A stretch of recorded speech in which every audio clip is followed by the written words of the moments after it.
Alright, then I just unmuted us. I'm dropping the starting soon sound. Hello, everyone. Welcome to the Awesome Exiles Podcast.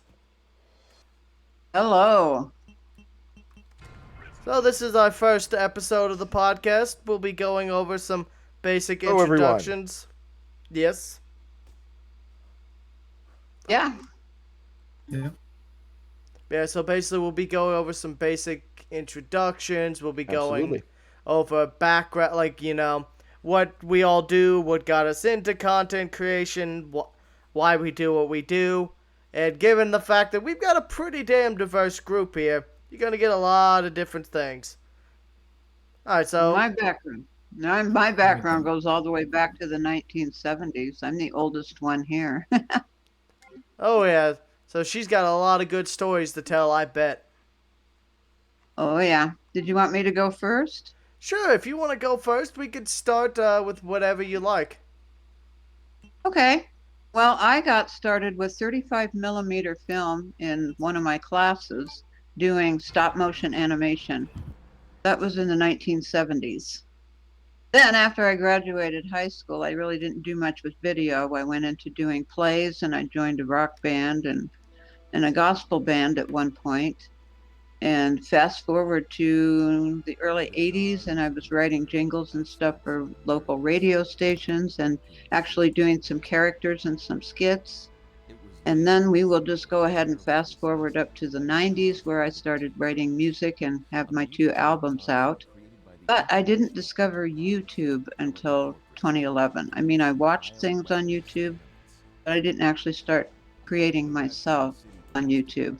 And I would take some of my music and I would get free for commercial use video motion backgrounds and put it to those. And sometimes I would go out and film areas that I was in, like going up into the mountains or, filming stuff as I was going to another city or something and put that up. And weird weather we have a lot of heavy snowstorms where I live, and I'd filmed that. And I did that off and on, and then I started doing comedy in 2015.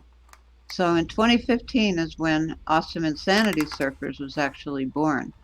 Dawson, who I did television with briefly in the 90s in Portland, and I got together and started doing things on Spreaker, which is a podcast platform. And I have all of our stuff over there on Spreaker under AwesomeInsanitySurfers channel over there. I kept up with that until he dropped out in May 2017. And then there's a break in there where I just decided to do it myself because we all did different voice characters. And I also used text to speech to create artificial intelligence characters. So I just took over doing my own thing with my own characters up until, the end of 2019. Yeah, I know you and Then, Crash have been doing some of that together. that's where Crash comes in. Right during that time period, I switched into sci-fi with him. In the year 2042, what happens, So I advanced myself and I spoke of my characters. I didn't actually have different voices for them. I just told it like a story from a first person perspective. And it was alongside what he was doing with Crash Dystopia. And that went on for a while. And then I believe he was going to change it. So I ended my portion of it and started Tom and Paul Off the Wall, which are morning show hosts that are artificial intelligent. And they have artificially intelligent guests and music on there. So that's basically catching you up for the last decades of what I've been doing and where I'm at now. Man, as you see, Awesome/Linda has done a lot of crazy stuff. I think probably I'd like to know more about the rock band stuff personally. How was that? Well, that was okay. We never really made it famous or anything, but back in the 80s, it was Critical Fold was the name of our band. We did some comedy stuff in addition to serious stuff. Nothing that was ever really put on the radio. It was during the era of Dr. Demento, which was in the mid 80s to late 80s, maybe early 90s.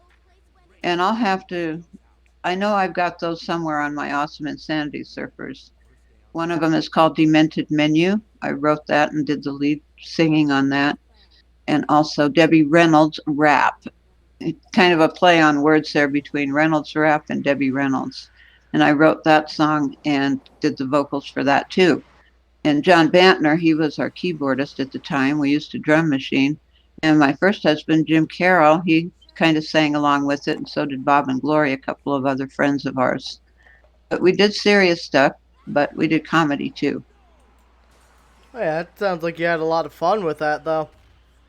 Oh, I do. Comedy and music are my thing. And now I've added sci-fi to it as well. So I feel like I'm more well-rounded. Yeah, I've noticed you've had quite a diverse history. Said you even went into gospel and all sorts of things. Yeah, well, the gospel thing was just to help out some friends, really. That's not my main love. My main love is just writing music that's enjoyed by everybody, no matter what they believe. Pretty much.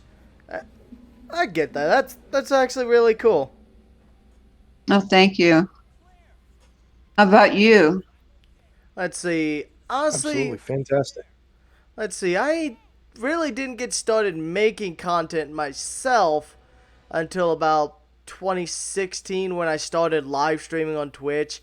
I had just gotten to the army, moved to Korea, and that's when I first bought my hardware and started really getting into this because I thought, this sounds like a lot of fun. I need something to kill some time. So I started doing that. Uh, 2018, 2017, 2018, when I got out of the army, is when I started really started YouTube and content creation. That's actually when I found that little site we're all joint members of, and that's why I started making video content. Started out kind of basic with Let's Plays. Honestly, it wasn't my best work. But once I started making reviews, I started getting more into my stride, getting more comfortable, figuring out what I like to do, And now, fast forward to today, I've started doing a lot of guides, more scripted stuff. I've been actually working a lot with artists like Kato, who made our lovely artwork that we're using for the podcast right here, and been getting into that a lot. Said, I personally also got inspired, but you all know the name Shadow Leggy. Yeah. Yeah, I started watching her back in the day, and she's what's really inspired me to make content myself.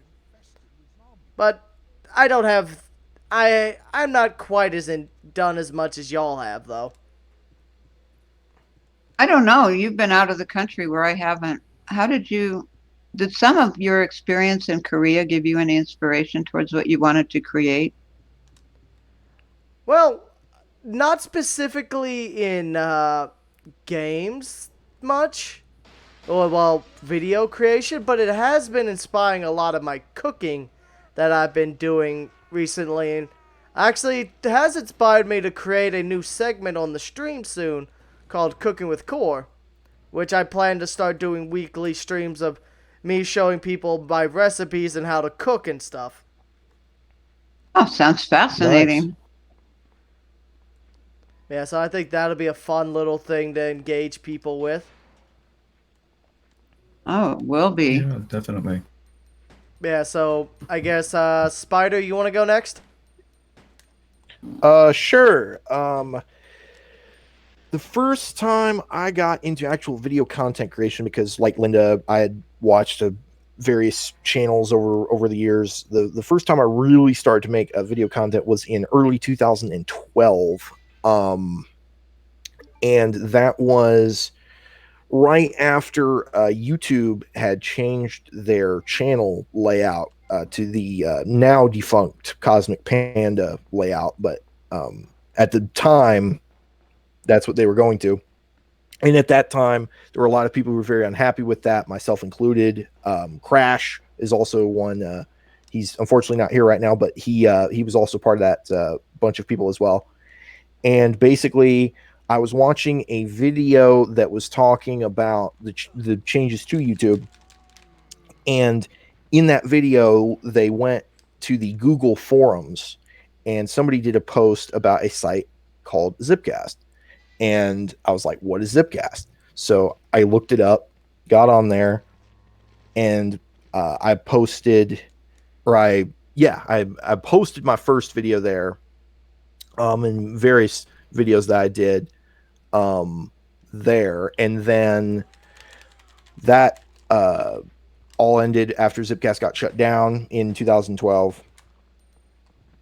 And then I didn't really get back into the content creation scene until 2014 when Zipcast came back. I was a big proponent of Zipcast at that time. Very, very big in the community, big part of the community. Was at that time, by the time the site closed later on in 2016, in the 2-year run that I had there, I was the most subscribed homegrown Zipcast channel. Basically, that meant people that started on Zipcast and made content on Zipcast. There were people who were above me that had come from YouTube, creators such as the Mysterious Mr. Enter and whatnot. And then after that, I went to VidBit, did some stuff there, was successful there. Also spent some time on a site called MetaJolt, which was run by my friend Maclar4000, who had been the community manager of Zipcast. Then from there, I made appearances on VidBit Future, Wenu.net when that was still a thing. And then most recently, I'd been on VidLee and had some success there due to various circumstances that ended. And then most recently, as far as content creation goes, around after, what would that be, in 2018, 2017 was when I stopped on VidLee. I transitioned into writing. I am currently the official NFL analyst for Sports Coast to Coast, which is a sports forum. I do a column there during football season, Spiderfan's Web of Football, where I discuss my thoughts and recap the happenings in the National Football League. There's a great group of people there. Great people run the site. I've become friends with them. They're very nice people. And, we're preparing for the Super Bowl right now. Just helped work on the Super Bowl preview. So that's very exciting. And so that's mainly what I've been up to over the last 2-3 years, is really focusing in on that. And that's been very rewarding, and they're very happy with the work that I've done. I've gotten very positive reception to that. So, and that's something I've also very much enjoyed. So that's what I've been up to most recently. What an awesome career path, Spider. Well, it's had many twists and turns, and it will make for a lot of stories on a future podcast, because suffice it to say, there's been a lot of stories, and let's just, and this sounds very braggadocious in like a mean-spirited way, but it's not meant to be mean-spirited. I feel confident in saying that I have forgotten more about the YouTube alternative site community than most people will ever know. Just based on all the various people I've dealt with, all the stuff. But ultimately, where I'm at right now, I'm very happy with. As I said, we're preparing for the Super Bowl right now, and it's been, especially recently, I've gotten a good positive response to my work, and it's great to be part of a great team effort there. That's sportscoasttocoast.proboards.com is the site in question. If you just look up Sports Coast to Coast on Google, it should be the first thing that pops up. If you're part of the Discord, which most of the people watching are, they're actually listed under the community links tab, where you can find every single member of this podcast social media. You've got Linda's, you've got that sports forum board he was talking about. So if that's something you're interested, be sure to check it out. Absolutely, we're always welcoming more people, and we'd be very glad to have whoever wants to join. But yeah, it's actually very interesting you mentioned that 2012, because that's probably the key point that triggered a lot of these alternative sites started popping up, because a lot of people were starting to get really dissatisfied with Google's purchase of YouTube and how they started managing it. Especially with that first visual overhaul being one of the indicators of dissatisfaction, you know? Absolutely. And then, people talk about the various algorithm changes, and there's been so many of them now. It's just ridiculous. It makes your head spin. I mean, but you just look back even to 2011, now 10 years ago, and people complaining about the various algorithm changes that were done to really curb the popularity of short form content. Various independent music creators and animation channels and whatnot. Yeah, and it's And only of course, gotten worse. yeah, and it's only gotten worse. And it's what's interesting is they have managed, regardless of the type of content that people make, regardless of the content, people have been affected by changes. Gaming content, long form content, short form content, political content, non-political content, music, reviewing, all of that kind of stuff. Just it's affected everyone, and so it has created a level of dissatisfaction that opened a hole in the market. One other side I forgot to mention that's kind of scatterbrained. VidMe. Mentioning the changes made me think about VidMe. That was another one that I was part of, and that was a site that when it was really got going, there were people who thought that it had a lot of potential to either take over YouTube or at least be a sizable competitor. For various reasons, that did not happen. But you have a lot of people still waiting for that, still waiting for something that is just better than YouTube for Yeah, various reasons. yeah, definitely one of the biggest issues you hear overall is the over commercialization of YouTube. The fact it constantly is pushing celebrities and TV and other traditional forms of media when that's not why YouTube's popular. YouTube's popular because it's where homegrown celebrities like, say, Markiplier or PewDiePie or basically everyone who's part of the community can build themselves up within it, you know? Correct.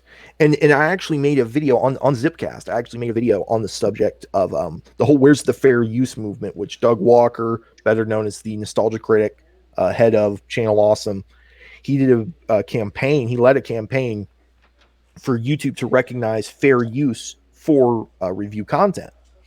And I made a video response to his video on Zipcast, and I talked about how the trick with YouTube is, because of how corporatized it is, how YouTube was never going to make changes to reward reviewers and defend reviewers and defend their right to make review content, because they were in cahoots with all the big companies.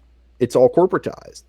So they're not going to side with the smaller content creators or even the bigger content creators that happen to use copyrighted content for review purposes, for fair use. Whether or not that it is fair use or not ended up being irrelevant because of YouTube's pre-established bias, which is a real shame. Yeah, and one of the big issues with that is the fact that, let's be honest, there hasn't been a proper, case, like court case, to establish a precedent of fair use yet. Because, well, no one really wants to try to fight the big corporations on this, Very true. At some point, I imagine there has got to be one at some point. Maybe not, but I got a feeling at some point, whether it's a class action kind of thing or something to that effect. I feel like one of these days we'll know in some form or another. Maybe, but as I said, maybe not. We haven't reached that point up to this point, so it's hard to say that for a fact that such a thing would actually happen. Yeah.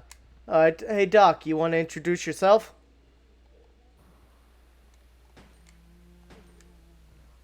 Yeah, sure. Well, I felt like I was kind of an expert of these alternative websites, for better or worse, until of course I heard Spiderfan, and I'm like, oh, okay, you know what? He's mentioning names I have not thought about in probably 5 years. I got into video creation, I want to say when I was 10 is when I created my first YouTube channel. I was sort of, it's kind of grown into a meme at this point, but you know, the blue background Windows Movie Maker. Let's open up Notepad and make a tutorial. Let's find some piece of software, some way of doing something, and show everyone, show classmates. And yeah, that was kind of my introduction. And I had some experience with these alternative websites, especially following the Cosmic Panda layout, which everyone was dissatisfied with, I'm sure. And yeah, I mean, after that, I haven't really gone anywhere with it because I just sort of grew out with, excuse me, kind of got over what I was creating. It just wasn't really inspiring me. I turned to blogging, and yeah, I'm trying to kind of make my head back into this and find something that suits me. But yeah.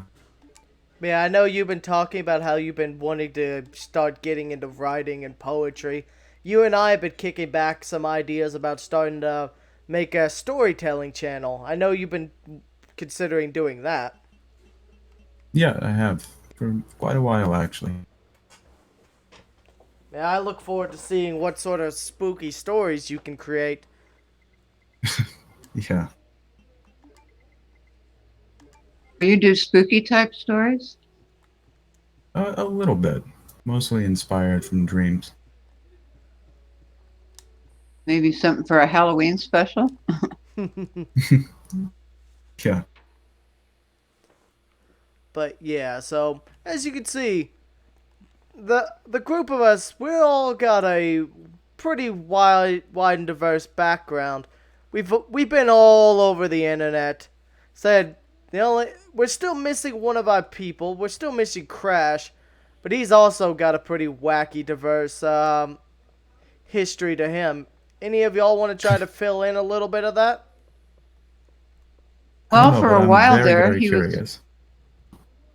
he was very deeply interested in Y2K 20 years later.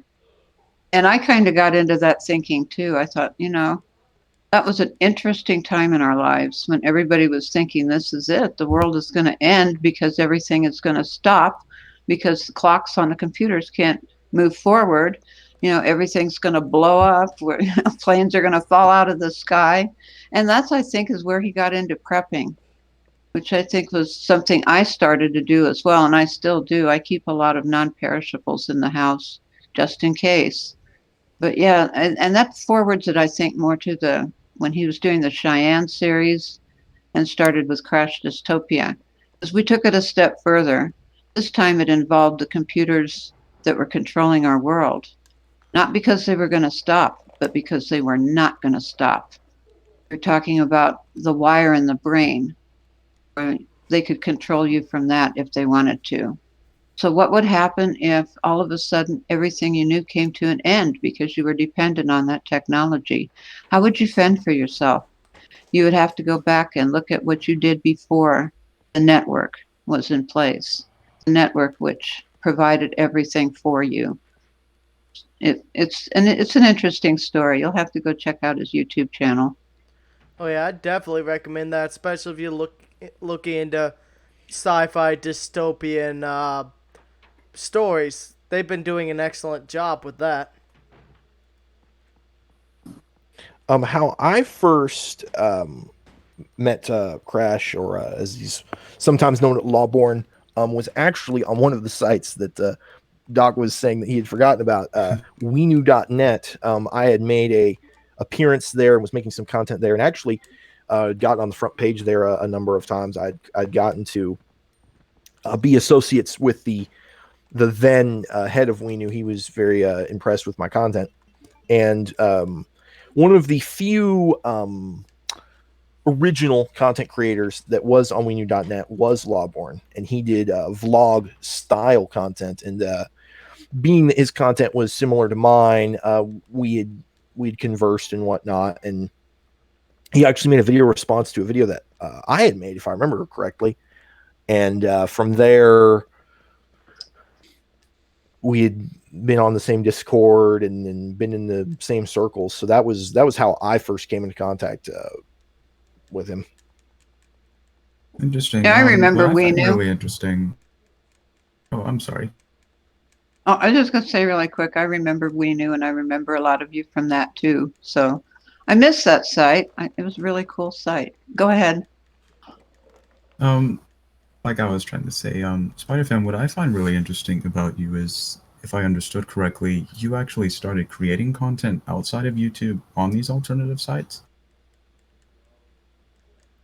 Yes, Oh sir. my.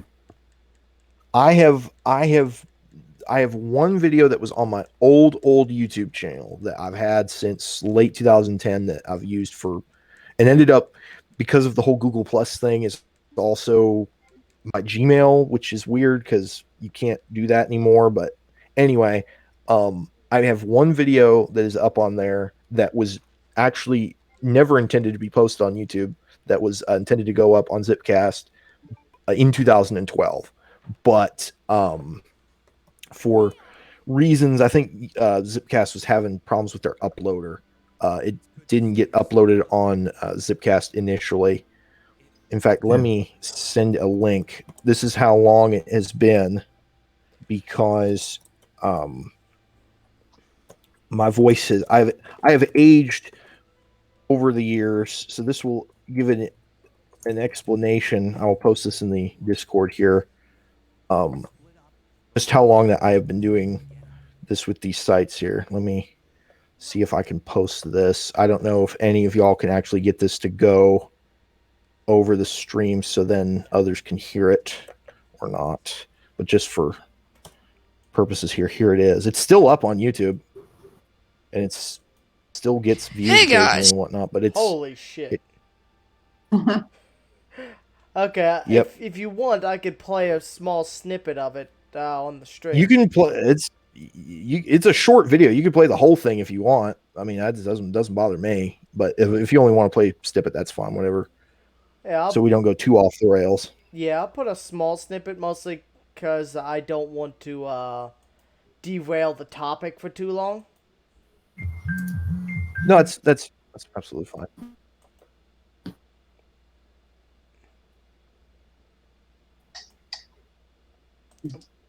Transform, fit the screen. Alright, yeah, I'll let it play for a little bit. Hey guys, Hero Sandwich 123 here, and today I'm going to review one of my personal favorite cartoons of all time. This series is known as Spider-Man Animated Series. Now the reason this is one of my favorite cartoons in general is because it has great character development and story development. Little Spider-Man, did you say this is Hero Sandwich? At that time, I was Hero Sandwich 123 was my username. I would have trouble looking at that username because every time I'd see it, I'd probably just get hungry. Yeah, I hear you. And I actually had a banner. My banner was like a sandwich, and it was like the colors were all like Subway colors and stuff. That was actually like what my channel layout was.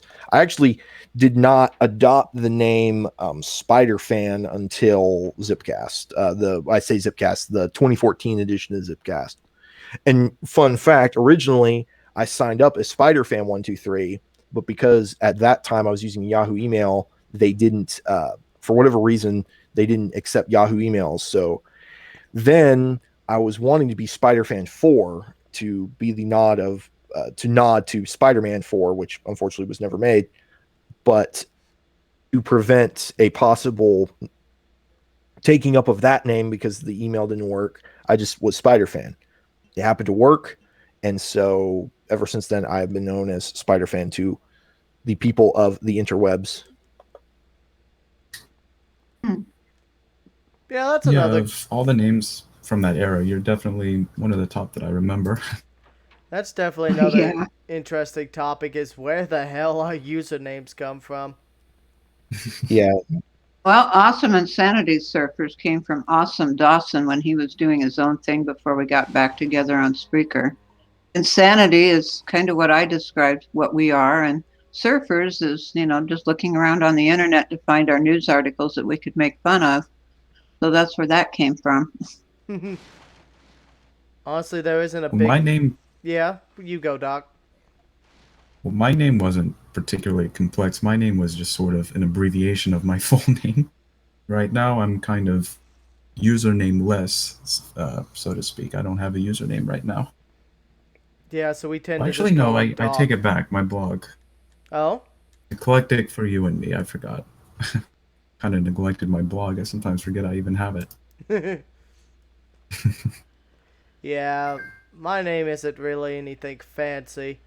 Honestly, it just comes from 2007, back when I started playing RuneScape. Hmm. Yeah, so basically, it's basically just the first half of my name, Corey, with a couple random numbers, 'cause I was trying to Oh, come up. really? Yep. And I've just used that ever since. So I've had that same username for like the last, was it 14 years? Oh my I god. was trying to figure out if there was some significance to that number. Nope. Yeah, I thought the same thing. The first time I ever saw your channel, I always thought that 9-5 like stood for your birth year or something. Like, maybe he was born in 1995. Nope, it was just the first username I managed to make that was available, and I've just been using it for continuity's sake at this point. But oftentimes I just go by core in most circumstances. Yeah, that's something I find really curious about modern YouTube because now when people sign up using their Gmails, they usually just use their first and last name. But we're kind of losing that era where people would just create these random, like, single word usernames. And yeah. Yeah, it's kind of a bygone era at Right. this point. And then, Yeah. yeah, I mean, you still see that on Twitch a little bit, where you kind of have a username or a persona, so to speak. Mhm. But yeah, especially on YouTube, that's just died away. And in part, you could argue even that's been because of the whole corporatization of everything. Mhm. Because you get celebrity YouTube channels and stuff that's probably meant to encourage. Well, my YouTube has my first and last name, so That just reminds me of that disastrous YouTube rewind, where they basically just Oh my. try to cram in a bunch of celebrities videos when it's like, and I remember the backlash against it. It's like you have almost none of the community's work in here. yeah. I have not watched a YouTube rewind since like 2012. In fact, I think that was probably the last one I watched. And the reason I even remember that one because there was Kid President, and it was the kid Obama. But that's how long ago it was, because it's like every year. I know it's funny. I never watched the YouTube rewind, but I always hear, "Oh, this year's rewind was so terrible," and I'm like, "Yeah, but wasn't last year's though?" In fact, it was funny when you were like, "Did you hear about when the backlash against YouTube rewind?" I was like, I mean, at this point, that's literally every year that happens. Like, it's not even. It's like which one, which time did that happen? Which Yeah, one are you talking about? yeah, because I watch them out of morbid curiosity, that's all. at this point, they don't give a crap about what made them successful. No, let's just cram Will Smith in there for some reason. And nothing against Will Smith. He's a fantastic actor, but he's just not one of us. No, he's Exactly. not. And I realize out of context, someone will probably try to twist that. Oh yeah. But Oh, no. in context, obviously, I mean, he's not a homegrown content creator. He's not. He didn't start out on YouTube. He didn't start making YouTube like everyone, or Zipcast, or any of our sites, Twitch, Spreaker, whatever site you got your start or is currently your home. He wasn't a homegrown content creator, and that's why no one gives a shit about him on this regard. Very true. Though I do like Lucas the Spider by Joshua Slice. It's a cute animation. In fact, I I've have seen some that of the before. stuffy spiders from that. I just really like it, so I support that wherever I can. But he's disappeared since the whole Kappa thing came up. So I don't know if he's And that's another thing that happened that was a really big deal there for a little bit. People were really talking about it, and that just sort of disappeared from conversation. But I would make the argument that really shouldn't have, because that affects everyone. Yes. I am not for kids, and I don't care if they think it is or not. It's not for kids, really. Not to For mention, the I was just going to say for the audience, basically COPPA was this old law from the late 90s. It's like the Child's Online Privacy Protection Act. yeah, And what happened is, what happened is that Google, being the people that they are, were getting privacy information on people under 13 that were using YouTube, which they weren't supposed to do. The federal government then fought back at them and fined them fined Google, and Google had to pay out lots and lots of money for violating law. At which point, YouTube then decided that when you have a video, you have to label it whether it is for kids or for adults. Well, you might not initially think that that's a problem, except if for whatever reason, if they deem that you falsely labeled it, you could be fined tens of thousands of dollars. Yeah, 42,530. I still remember that amount. yeah. And when you label something as for kids, your content completely disappears off of main YouTube, basically to be unseen again. So, Not to mention the fact that there was a big debacle where there was a lot of, basically, like, any animators, like, say, Leggy or, were getting their content because it was animation, cartoons, were automatically getting labeled as for kids. So you had kids being exposed to things like Happy Tree Friends and other things like say Family Guy, Adult Swim, things that are technically animation, but was getting labeled as for kids. Right.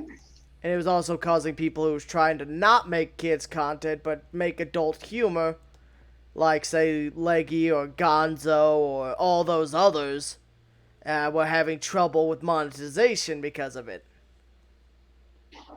Yes. Now, I have to Exactly. ask, So- to that effect, videos that are labeled for children, are these videos altered automatically nowadays, or does the content creator have to go in and specify what they feel the video is intended for? Because I noticed many videos on YouTube, especially animations, I'll go to like or comment or start interacting, and I'll notice just all of a sudden overnight all these features are locked out. I'm like, wait a minute, this is a children's video? Really?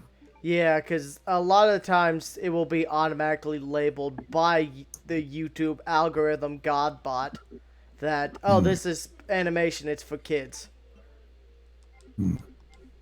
Even right. music. And then,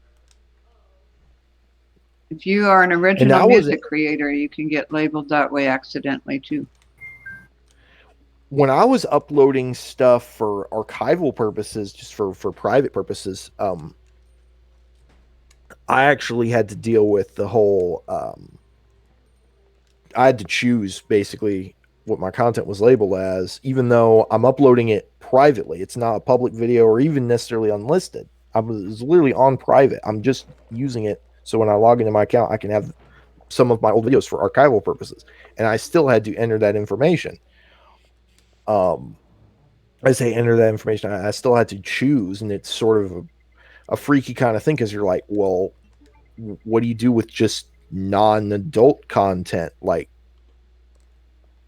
and that ended up becoming the problem, because you have a lot of family-friendly content or whatever, just neutral content that's neither really kid or adult specifically. So what do you do with content like that? So yeah, I remember it also drastically cuts your monetization down because they can't show targeted ads and such, because if it's for kids, they can only show generic ads, and that cuts down on the pool that could be shown, and you just make less income overall. I remember that's a thing too.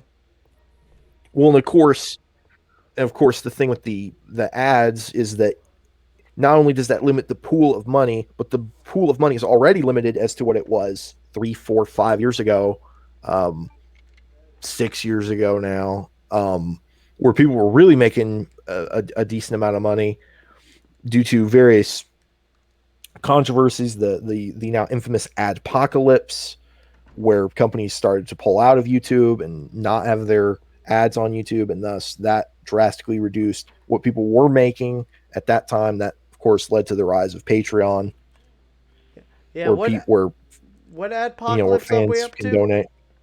I think we're Oh, up to jeez. like 5 or 6, because I remember the Logan Paul incident was one, Oh yeah. which honestly, I'm still bitter about that one specifically, because I had literally just got partnered the week before that incident happened. That happened, they completely changed their partner program, and bam, I'm now no longer allowed to be monetized. Right, and then there was the infamous PewDiePie one. Trying to think of what else. I mean, there's been so many mainstream publications about YouTube that have ended up scaring off advertisers that it's really messed things up. Of course, there's Leafy. Leafy is here. When he was big, they were hoping that the community would get rid of him, but he just kept going up in popularity. So then they changed the ad system to keep him from being monetized. Yeah, which is just And kind YouTube of themselves did that. messed up. So that was a whole thing. And of course, by doing that, they also affected various other people. The collateral damage that YouTube has inflicted on people is just absurd.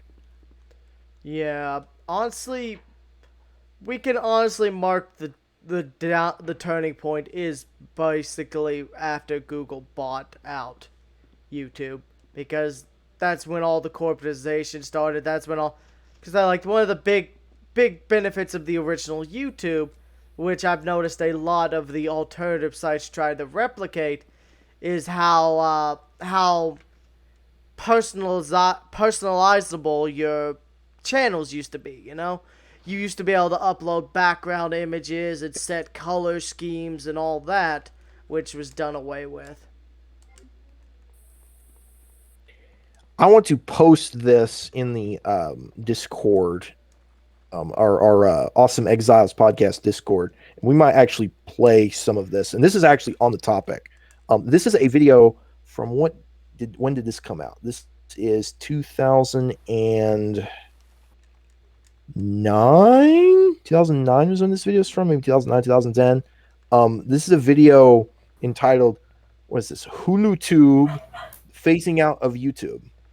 And this video has actually aged extremely well, because this was actually talking about some of the changes that were going on in YouTube way back in the day. And it's actually kind of funny to watch now, because there's a lot of this video that actually predicted where YouTube has headed.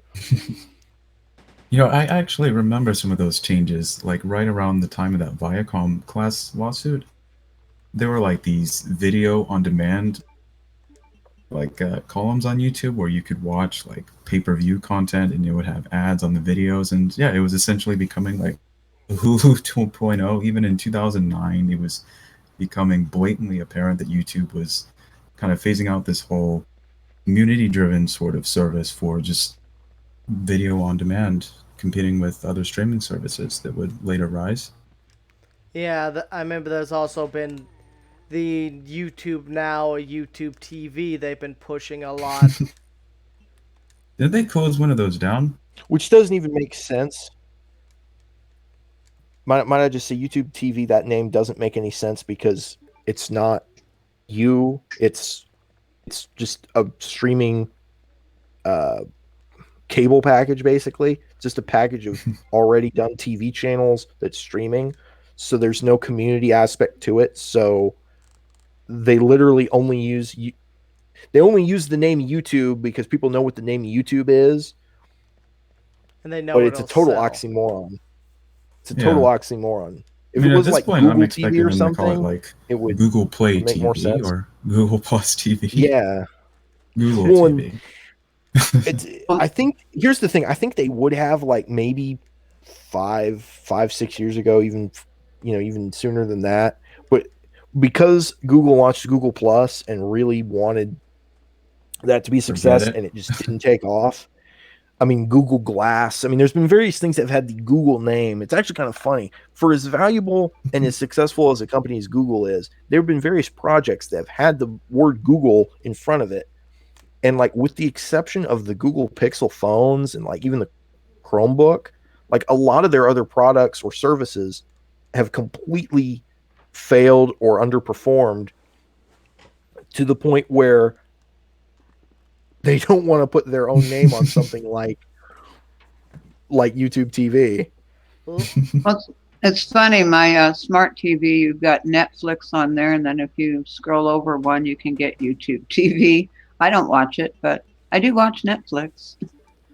yeah, let's be honest. Part of the reason why a lot of them probably failed is due to the fact there's been so much backlash and controversy with YouTube that because well Google just constantly makes mistakes that it's killed a lot of interest in their other potential products. Fuck.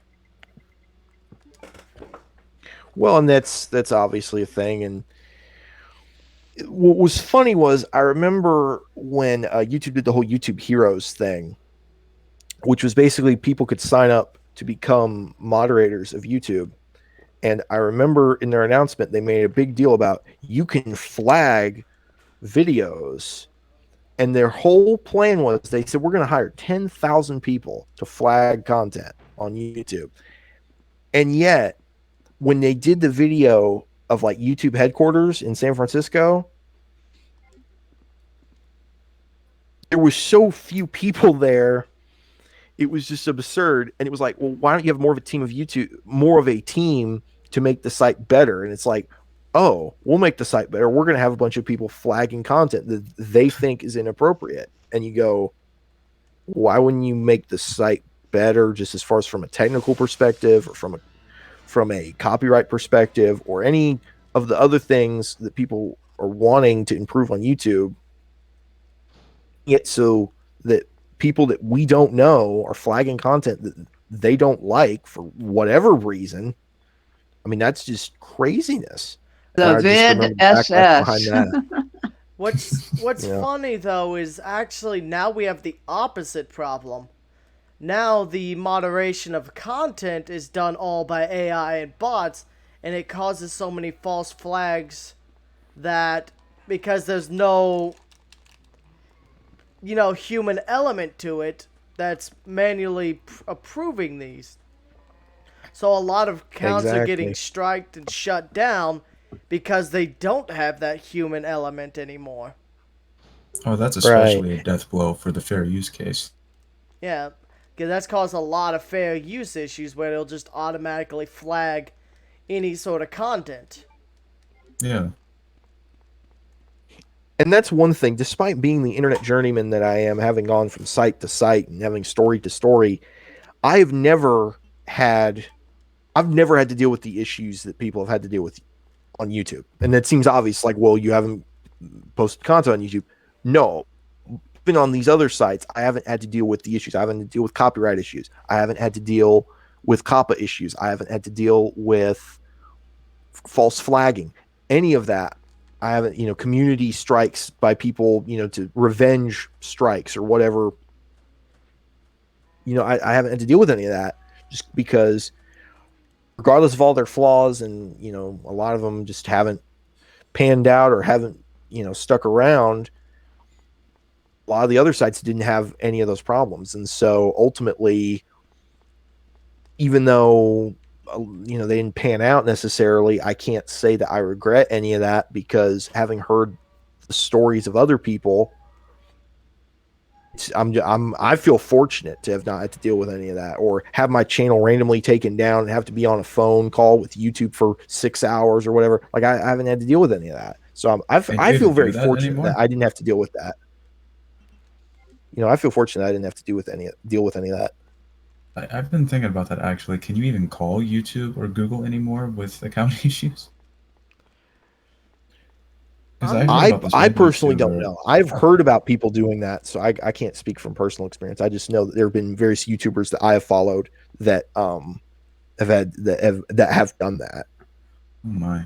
The latest account that I remember was a few years ago. I remember a YouTuber. I can't remember who it was, but he actually had to reach out to a very popular Twitter user, and they basically had to just tweet and retweet and get the attention of a Google executive to go, oh shit, my bad, I'm going to undo this, because otherwise he had no way of reaching out to YouTube. He would always just get an automatic response. Yeah, it's to the point that you're honestly better off spamming the team YouTube Twitter page to get a response than you are through the official lines. And it's honestly pretty sad and pathetic. Though No. you do mention that there's a lot of that you haven't dealt with a lot of those issues, but the other issue with the alternative sites though is there's a lot of community issues instead. Ooh. Oh yeah. And that's the whole thing. It will need community issues, and admittedly, that stems from, instead of dealing with bots, you are dealing with people, because not only have you deal with community issues from other members of the community of the website, but as I can attest to, sometimes you get into it with the moderation of the site and the people who run the site, and Yeah, you're there's communicating some with abusive. them, people to people, to person, and that can get tricky. Yeah, it's Yeah. almost like these sites are too small for their own good. Yeah, you were saying, Linda? Well, I was just gonna say I remember a lot of issues with Vidley, for example, Mm-hmm. and how we all came from there. Yeah, that's where we all And- met. Yeah. You know, the issues there were that they allowed people to harass you, to troll you. And that shouldn't have happened. I mean, Yeah. they almost seem to encourage it amongst themselves. Yeah, and there's a lot of issues where everyone would try to hide behind freedom of speech. Everyone's like, oh, freedom of speech, you're censoring me.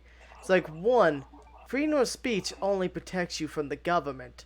It does not protect you from freedom of consequences of your own actions. If you are going to Right. act like an asshole, people are perfectly free to treat you like that. And given it's a private site, they're perfectly free to ban you. You Yeah, broke it the would be terms like of jumping service. up on a Well, restaurant and I would- table and saying, I'm king of the restaurant, and then complaining to the federal government when you get kicked out and banned from ever coming back to the restaurant. They're impeding my freedom of speech. Mhm. I would say the biggest problem that happened to Vidley, because from a technical perspective, it functioned great. From a visual perspective, it looked great. Yeah. And Oh, it's initially, fantastic. the community wasn't, when it started, the community wasn't necessarily as toxic as it later became. Honestly, I would argue that where Vidley failed, and was ownership, because the owner of the site he was did too not lax. properly take care of his website, and he fell to peer pressure, and he fell to people that he shouldn't have been listening to. And had he done a better job taking care of his site, I really feel that it would have been a much, much better place. You know, Same honestly, thing I had I hopes. feel like the Comcast was an- website's you know, success Comcast was an ownership problem. somewhat of its demise. Yeah, one of his big issues is the fact that he didn't step in and try to avoid a conflict, and by the time he let his actual moderation staff start, we all remember the incident that caused the downfall. When he started letting his moderation actually moderate is when the site was already over. It was the death point, because it was going to backlash, because the site had been infested too much with people who had been allowed to get away with whatever they wanted. Right. That And was then- like trying to pour a water bottle on a dumpster fire. Well, and one thing that I think was a real shame is we never got to. It's easy to say that, but I think it's a real shame that we never got to experience for a long period of time, even a month, 2 months, a year, whatever, what Vidley was like after it had been cleaned up. Because there was a period there where it was cleaned up and it felt like, you know what, this is a dawn of a new era. This is going to be really good, and that was so short lived Yeah, that I actually don't think, I don't think we can say for sure that it was like pouring water ball on a dumpster fire, because it ended up being that way because of the poor decisions made by the ownership. yeah. But Maybe I yeah, like think the owner basically let the reversed all the bans, let everyone back on. I think that's when we actually left, Right, if right. memory And then- serves me right. I think that was around May or June. Yeah, because the harassment just started doubling Yeah. down. It was to the point that they were in our discords. They were just getting near daily harassment, especially for the moderator. Like, it was Yeah, ridiculous. Well, honestly, Yeah, and of course I think that's- looking back to it, I think the biggest issue with the website was really its success. Even the owner at one point said, "Oh, I'm making more money than I'm putting into this website." So I think he just thought, you know what, I'm going to take a backseat and just collect as much ad revenue as I can. And when the site becomes unprofitable, just, I don't Well, know. I mean, was that's a paying bold thing to say. I $80 don't a wanna- month. Oh my. Yeah.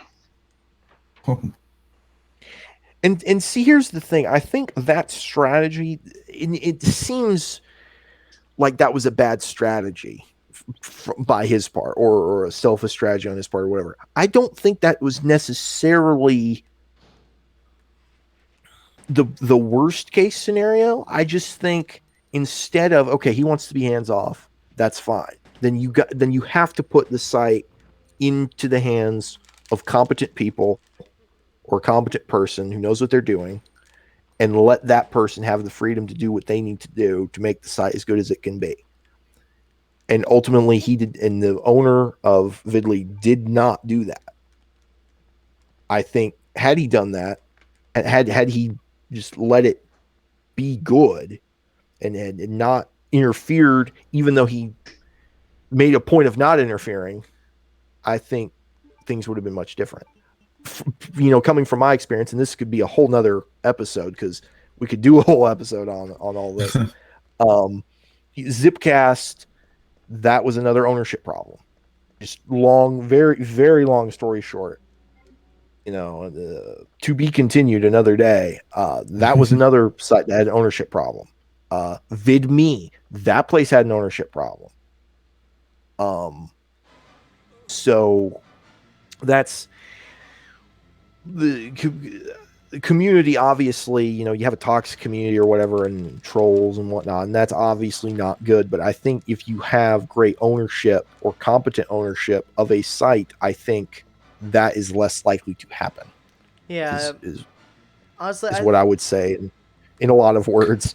I think what would have helped the most is if they had been enforcing the moderation from the beginning, so the problems didn't seep in and be allowed to fester. If they'd been nipped in the bud before they could grow to this size. I would absolutely agree.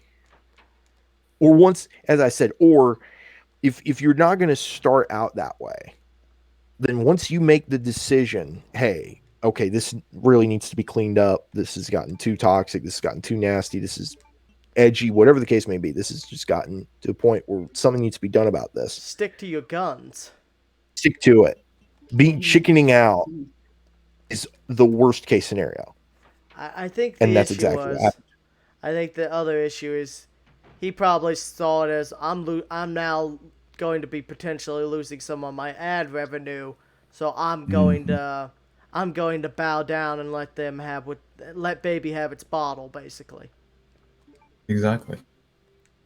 And as the owner of the site, of course, that is his prerogative. I mean, I think, but from my understanding of having talked to people. See, I would love to know if that was the reason or not, because I'm not sure that was the reason. Would love to know definitively. That's one of the mysteries that I don't know. I mean, it's we can guess that and speculate on that, and that seems highly plausible, but I would love to know definitively if that was the reason, because what I had been told through different sources was that there was a real push by members of the community to reverse the things that had happened. Yeah, And that's definitely another factor. and I would love to know, and I would love to know just how big of a factor that actually was. If that was the main factor, if there was a number of factors, I would love to know. The owner of Vidley is a very private person. He really has not ever openly talked about a lot of things. Yeah, I think is a shame. I think that's another thing. Even if you want to be standoffish, I think in some cases you have to. I say you have to. It is appropriate to have people talk to you, whether that is on the Discord or on the site itself, whatever, and sort of address things. And admittedly, back in the day, Zipcast had a very active ownership and a very active moderating team, which is why the community of that site was just fabulous. I mean, the community was just amazing. The forums there were just, I miss those so much. I can't even tell you. It definitely was, but internally it was. Ooh, you want to talk about rivalry among friends? Oh, and that's another thing that's. We just crossed an hour. Oh wow. We did. And that's a story for another day. In fact, I should ask for a future episode. I should ask one or two of the people who used to work there, because we could do a whole podcast on all of that. Obviously, there's a lot there. I mean, I know a lot.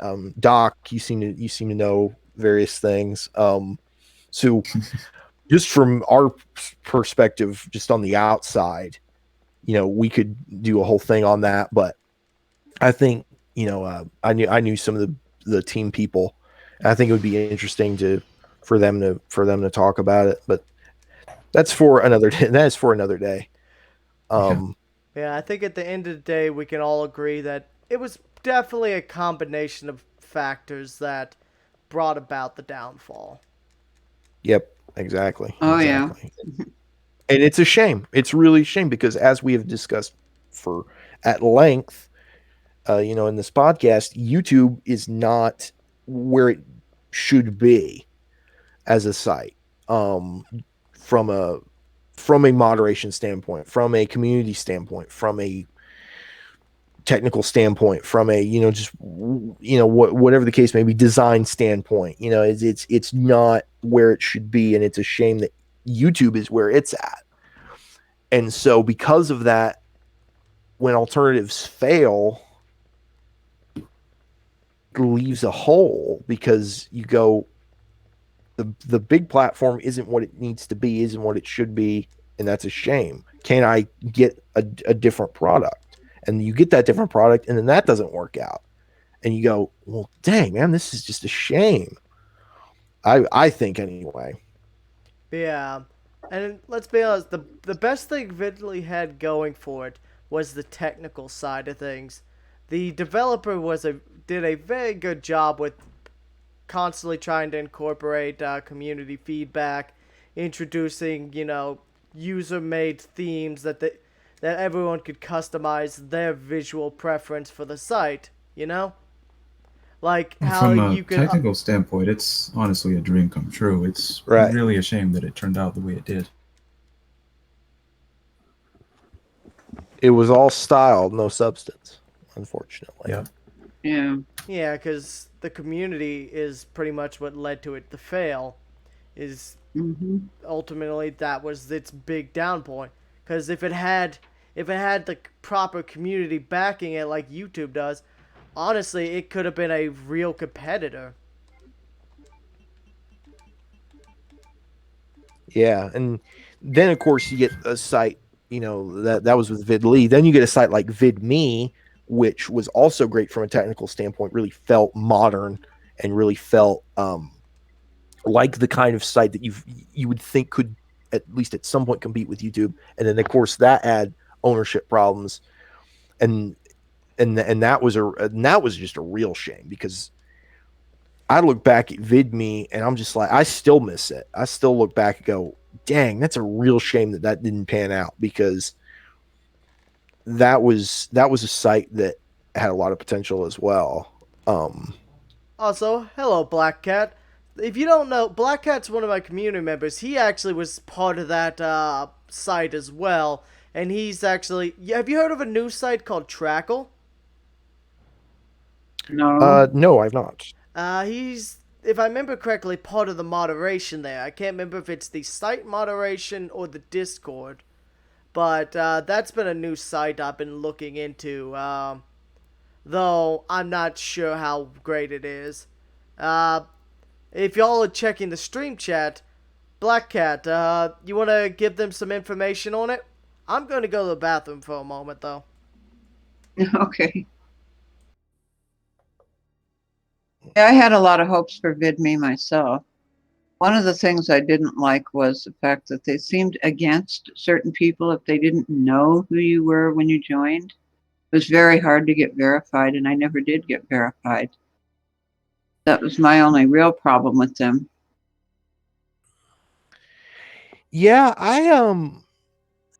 I can't say I ever had any problems directly. I know that there were flaws in from a technical perspective, just as far as the tags. I remember the tags. People were exploiting tags and exploiting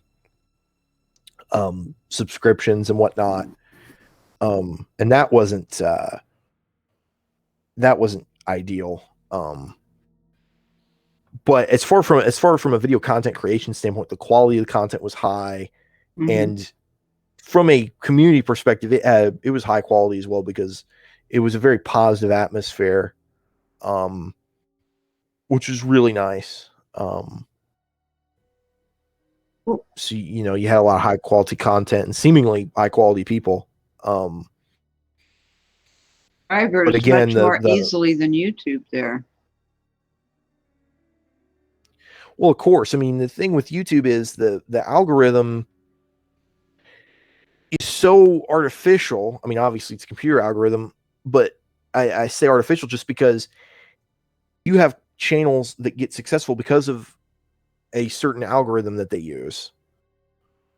And then they change the algorithm, and then these channels that have 1 million subscribers or whatever, then all of a sudden their view counts go down, and they're in a bad spot, which you just think about and you go, wow. And that's always a shame when that happens.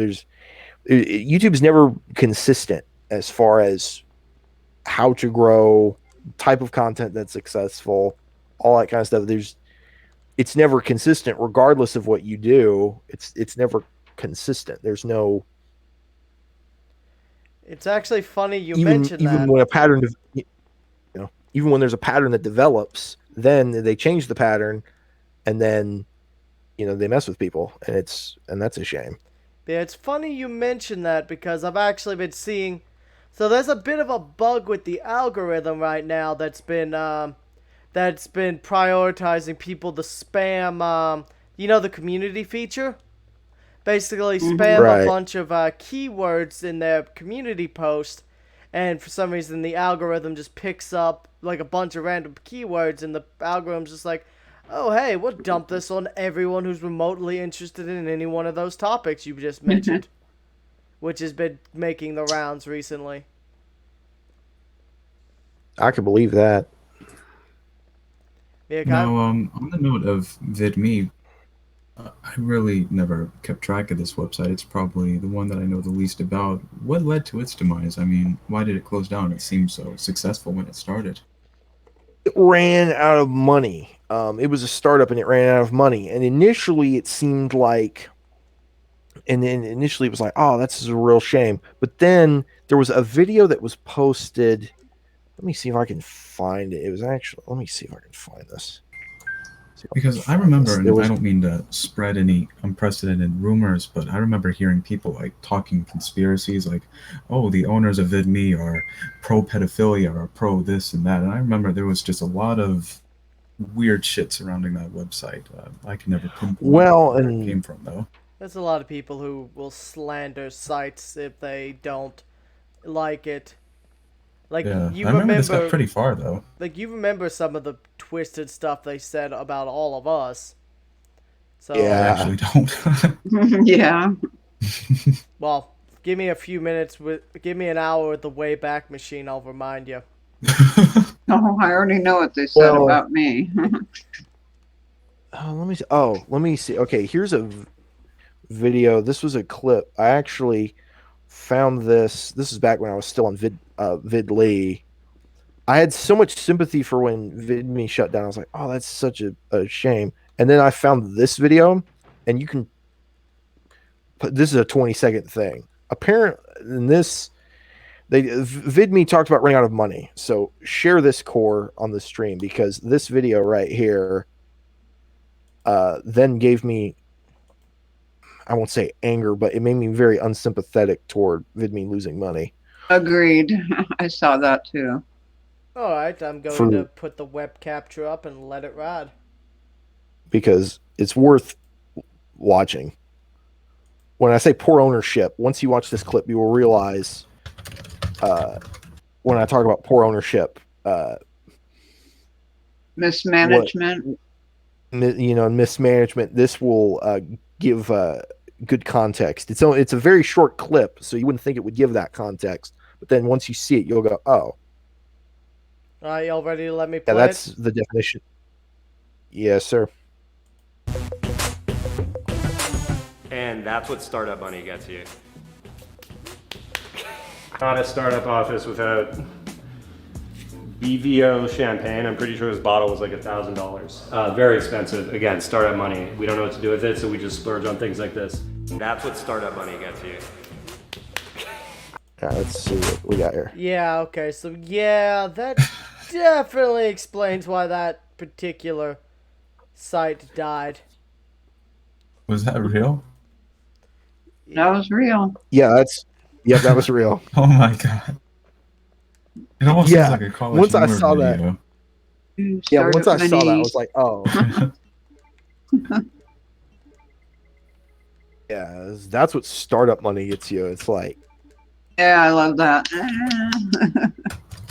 well, and then it wasn't a startup anymore, and it died. Yeah. Oh, that's a shame. Which is a real shame. To see if Wayback Machine had our Bender channel. It's not stored on Wayback Machine. Oh, I can find it. Hang on. Okay, shotgun.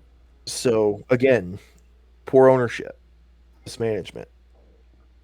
Had that, it's weird because when you look back at all these sites, and we can go into great detail. That's another topic for another day. But I mean, long story short, if you combined the various aspects of them, I think you would have the ultimate video site. The look and feel of VidMe was just awesome. It felt like a modern site, and even to some extent the financial backing that they had, at least initially, something like that's great. You want the community of a site like Zipcast and whatnot, Who was backing that website? Was there any particular company or investor? Yeah, like if they were spending $1,000 on a bottle of champagne or whatever it was, it's like how many months of server time could you buy with that? Yeah, I can't say because VidMe, of all the alternative sites, that's the one that I'm probably least familiar with, just because and this sounds like a humble brag, but I was not familiar with any of the people running it. So, because obviously it was least it felt really big. You know, a site like Zipcast, I got to know the moderators and the ownership and whatnot, and Vidly and Weenu and Vidbit Future. You know, I was involved with that and was very in with those folks. So at some point when we do detail our stories and whatnot, I have various insights on things. Metajoel, I have various insights. VidMe, I ultimately don't, just because it was big enough to where I was not actively, I guess you could call me an insider or something to that effect, where I wasn't at that level. So I don't necessarily know a whole lot. I just know that it shut down and that clip resurfaced, and it was like, oh, well. And then they posted on their site, you know, we've run out of money. We found that this isn't viable and whatnot. And then that clip surfaces and you go, oh, well, they wasted a bunch of money. If money was the issue, maybe don't waste money. Yeah, it's like, maybe don't spend it on stupid stuff and you'd have a little bit more budget. Yeah, I mean, and maybe it still would have failed anyway, but you would have, if it feels like you would have given it a better chance. A better go. Yeah, exactly. Exactly.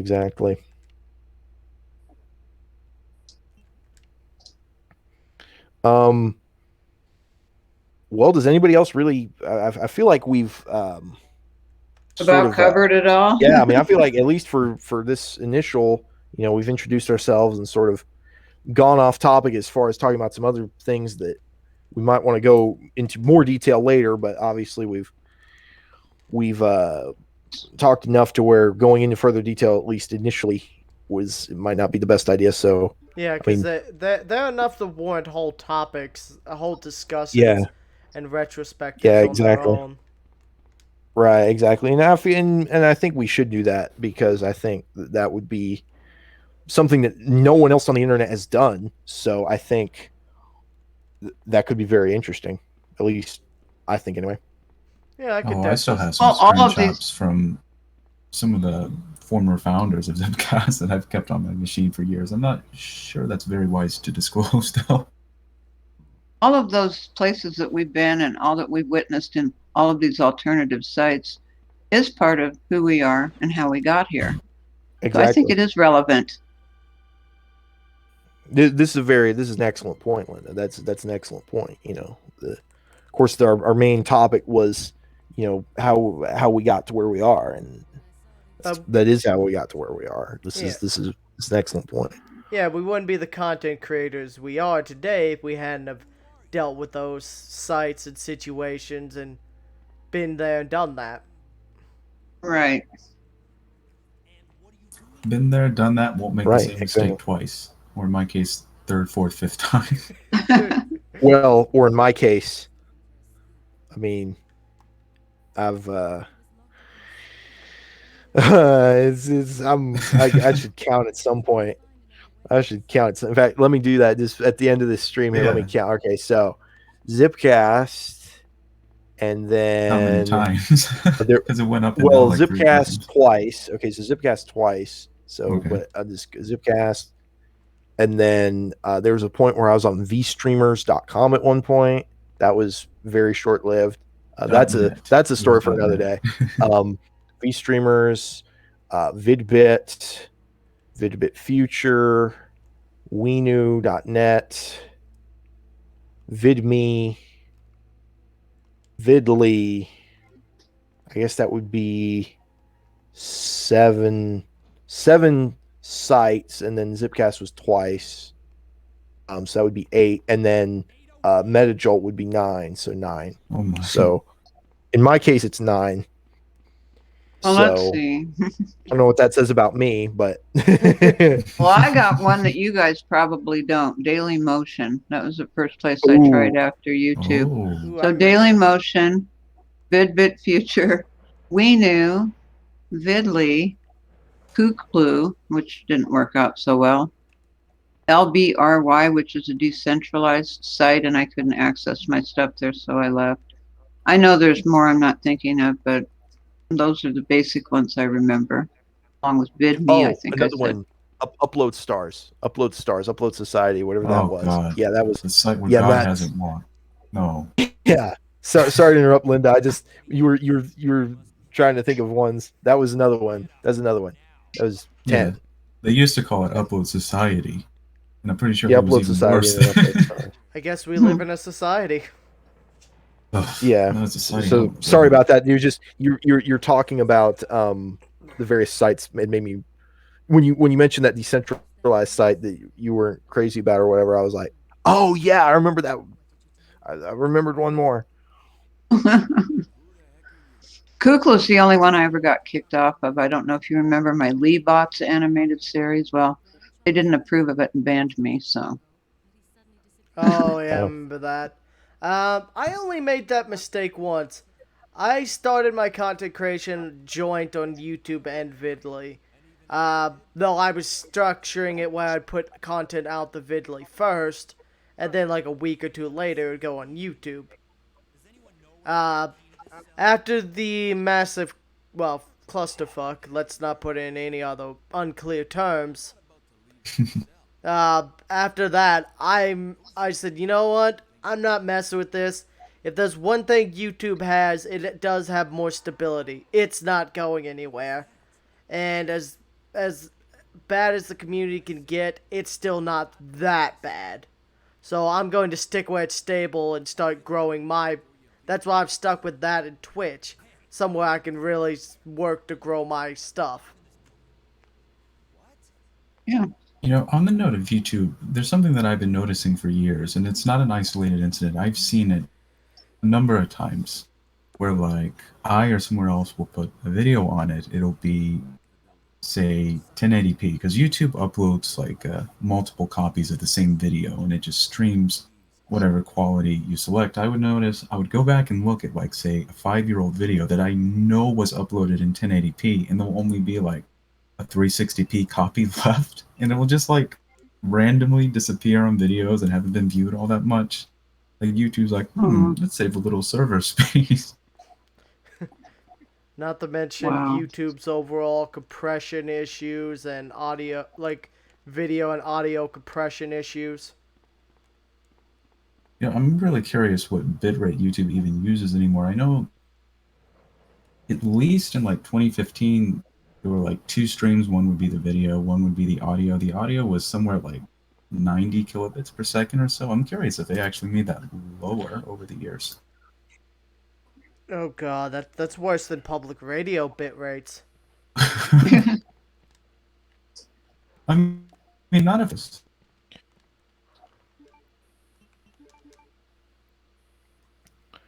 Well, should we begin the signing off?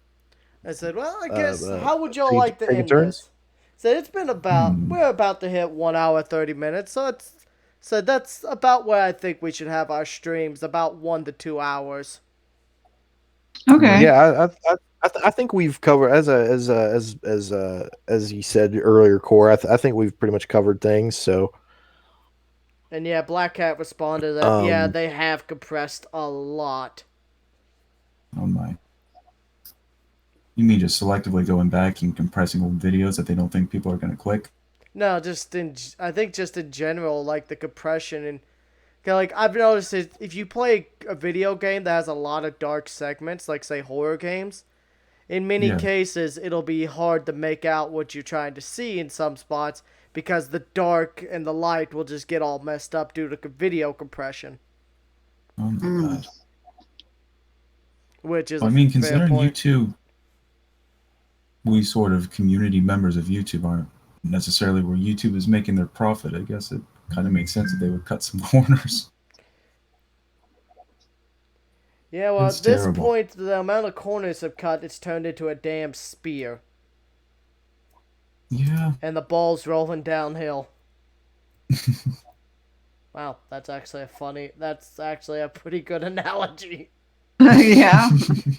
We've cut so many corners, it's turned into a ball, and there it goes down the hill. Yeah. The question is, what is the ball going to land When you on? cut corners, you have a shabbily made site. When you have a shabbily made site, people get frustrated. When people get frustrated, they need to exercise. When they need to exercise, they go to the gym. When they go to the gym, they get hopped up on drugs at the gym, when they get hopped up on steroids, they have anger issues. When they have anger issues, violence increases. And when violence increases, you get thrown out of a dinner party. Don't get thrown out of your best friend's dinner party. Dang it. I almost had that there. I couldn't see the landing. When you get when you get anger issues, you become a troll on alternative sites. You become a troll on alternative sites. And when you become a troll, you get banned. Don't get banned. Don't get banned. Instead, listen to the Awesome Exiles podcast.